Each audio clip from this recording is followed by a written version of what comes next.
Can you say into the camera, like Sam Ross meets James Gregg, welcome along. James Gregg. Ross James even. Ross Sam meets James Gregg, welcome along.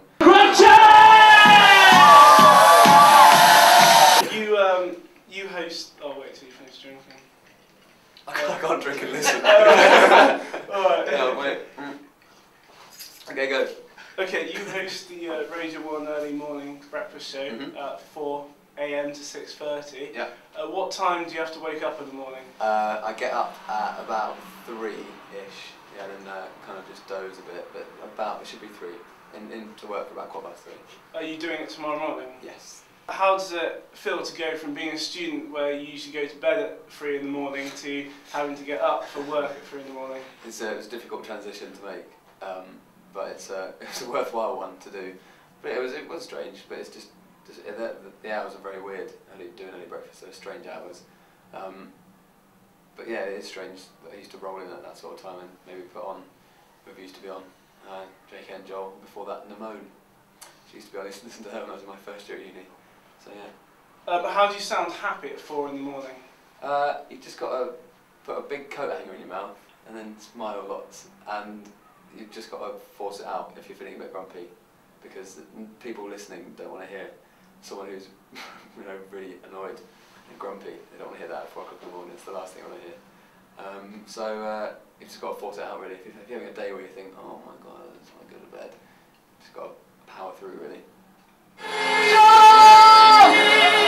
Do you get to choose your own music? It's playlisted from 4 in the morning, so it's pretty much like just the regular daytime show. So it's all playlisted from a music team that work at Radio 1. So it's not. I don't really get much say apart from one record of the week that I pick every week to play once every day. So I get one pick a week pretty much. What happens when you have to play something you don't like?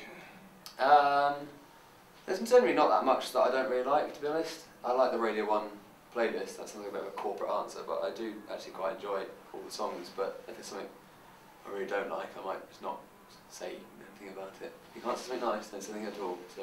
Don't be nervous, sing! How opinionated are you allowed to be? You're allowed to be passionate.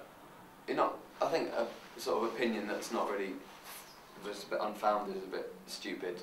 DJ might just go, well, I hate that. It's just a bit stupid. Just have an opinion on it. I think that's. You're allowed to have an opinion on the music, just not really kind of go, oh, I hate this. This is rubbish. I think that's not really a constructive bit of criticism. If you say it's not as good as the last one, or I preferred their earlier work, whatever, I don't know, just I've never really said I hate this. It's just you kind of gloss over it if you don't really like it. What about an artist? If you think they're a bit of a knob, are you not allowed to say that? No, I do say they're a bit of a knob.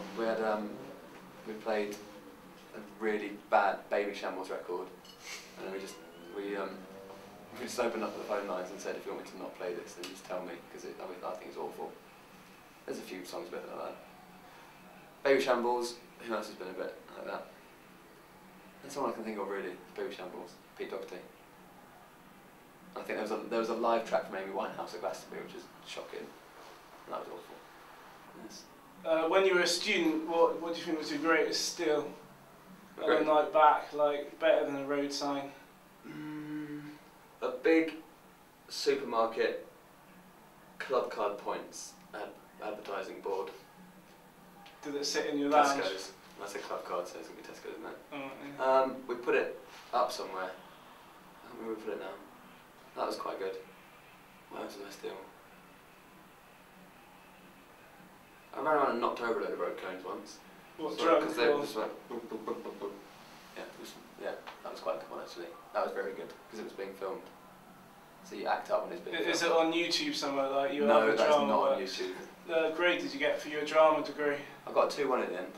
I kind of took my foot off the accelerator at the end because I was I was starting on Radio 1 sort of May time and I was just doing my finals. So I didn't really do as much work as I should have done in the last couple of months, but in retrospect it's not really a huge problem. But no, I enjoyed it, it was good fun. But I mostly did student radio when I was at uni.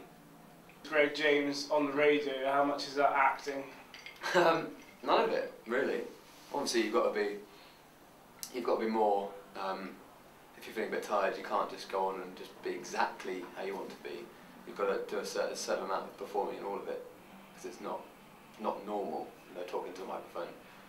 So you're conscious that you're on air, but I think it's important to talk like you would do with mates down the pub or whatever. So I think it's important to talk like that. I think it would be awful if I was on air and just sounded completely different, or was just, I don't know, a different person.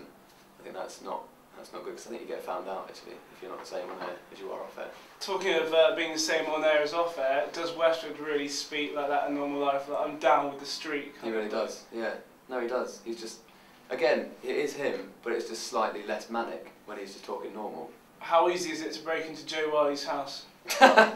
Really easy when you've got her husband's phone number and just give him a call and say, can we break into your house please? I noticed on the calendar that you made from photos of being in the house that you had a picture of her cleaners. Mm-hmm. Is having cleaners for your house something you aim for in life? I'm not sure how regular those cleaners were, because Girls Aloud were coming the next day, and I think she was just kind of panicking a little bit, and it was last minute, so she just got the cleaners in for that, I think. But it's always something to aim for: cleaners, butler, someone to park your car for you. Yeah. Thank you very much. You've been absolutely amazing this evening. Do you have any advice for anyone else who'd like to go on the radio, or be on the radio as their dream? Advice? If it is your dream, then you've just got to not give up on it. That sounds like a stupid thing that everyone says, but it's absolutely true. Just be absolutely determined to do it, because there was never a moment that I didn't want to do it, really. Ever since I was very, very small, I always wanted to be on the radio somewhere. So I always knew that I would somewhere be on the radio. Greg, James, thank you very much. Thanks very much. Nice to meet you. Thank you. Good night.